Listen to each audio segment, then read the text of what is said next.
guys, it's Ryan with Michigan Central Lines. Welcome back to my channel and welcome back to another Railroad Collectibles video. Today we're going to be looking at some of my oldest books in my collection, as well as all of my Michigan Central literature and collectibles. All four of these books are Michigan Central Railroads, and then the badge in the back is a Michigan Central badge. We looked at both of the rule books last week, so we'll just be going over those pretty quick today. And then we'll look at the older books down here, the little small ones as our focus. But first, I just want to show you guys the rarest hat badge in my collection. This badge would have been worn by a Michigan Central trainman of some sort. And what makes this one rare is that it is marked MCRR. This is post-1935, but still under the Michigan Central subsidy. And it's just a very cool, rare badge. You don't really see these Michigan Central ones come up too often. When you do, they're pretty expensive. So this one I picked up for $60 or so on eBay, and it's just a great find. A great addition to the Michigan Central collection. It's been lightly restored. Whoops, someone went in there and painted the blue. But other than that, it's in very good condition. Additionally, Michigan Central, I have a 1920 October 1st governing rules. This book was owned by a switchman, which I think is a really cool feature of it. And it just has all of your operating department rules in it for that era. Some of the interesting things about this book, I think, are the illustrations with color. These are markers for rear of train, and then I think they have the front of train here.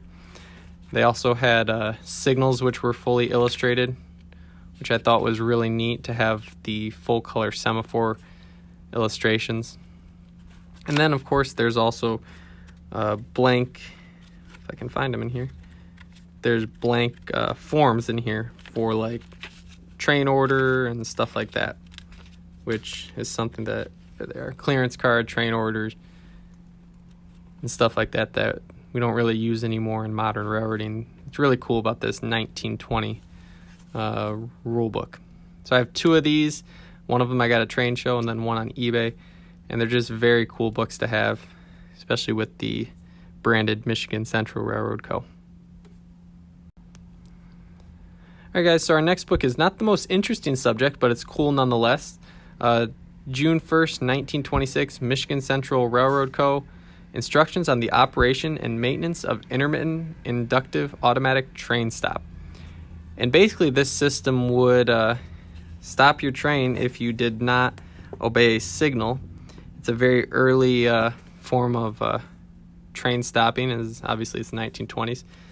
And my understanding is that there would be equipment located from before signals that would require an engineer to actuate some kind of lever in the cab, which would then acknowledge that he has observed the signal and prevent the train from going into a full service application.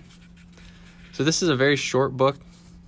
It just has like the rules for how it works, kind of tells about clearances and all that stuff, and then it has an illustration for what the pickup would be. So my understanding is that this would be, as it says, on the engine, and this is on the ground. And what this would do is receive some kind of signal or impulse that indicates whether you can proceed or not. And in the cab, the engineer would have to acknowledge it with a lever. Failure to acknowledge would result in a full service application. And in addition to that, if you had the lever pulled just permanently, it would also result in a full service application. So pretty interesting use of early train control, early automatic train stopping, and a cool little book to have. New York Central lines on the top there. So obviously pre-1935, like the date indicates. And guys, last but certainly not least is what might be the oldest anything in my collection. This is a 1894, July 22nd, Manual of Instructions for Michigan Central Railroads Trains 19 and 20. This would have been when the Michigan Central was still operating as the Michigan Central, and this book is really cool. It shows how trains 19 and 20, the North Shore Limited from New York to Chicago to operate. Has the consist, and then it has the station stops that they make. And then one of the things I find most interesting are the sleeping car rates, and then the stateroom, as well as the coach rates. So back then you could take a berth sleeper from New York to Chicago for $8 whole, the whole trip. That would be crazy. And you could get a stateroom for $18 from Chicago to New York, which was also that's a crazy good deal.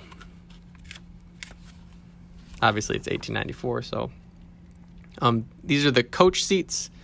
You could go Chicago to Buffalo. It does not look like you could get a coach seat to New York for a whole $2.50, or Chicago to Detroit for $1.25.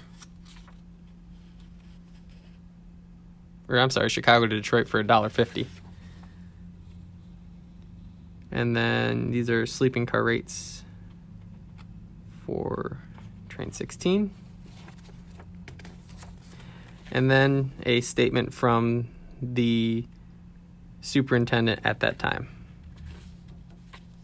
So this book is 126 years old this year, oldest thing in my collection, and really just a cool book to have. All right, guys, so that'll do it on this week's video about railroad collectibles. Looking at my Michigan Central book collection, as well as the oldest thing in my collection. If you guys like videos like this, please let me know in the comments. We're trying something new on Sundays here. If you didn't like it, also let me know, and let me know what I can improve. And with that being said, guys, thank you so much for watching, and we'll see you next time right here on my channel. Take care.